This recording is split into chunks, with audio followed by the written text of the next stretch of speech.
एक वृक्ष पर एक राक्षस निवास करता था।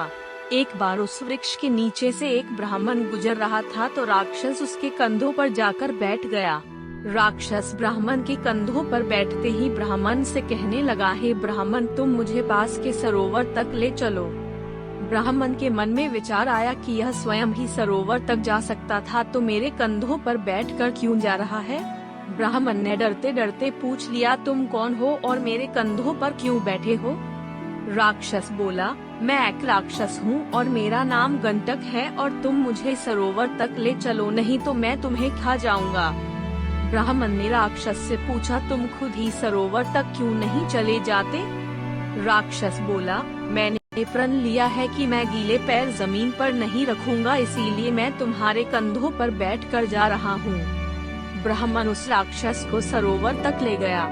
जैसे ही दोनों सरोवर के पास पहुँचे, राक्षस ब्राह्मण से बोला, अरे ब्राह्मण, जब तक मैं इस सरोवर से नहाकर न आ जाऊं तुम कहीं मत जाना, नहीं तो मैं तुम्हें जीवित नहीं छोड़ूंगा।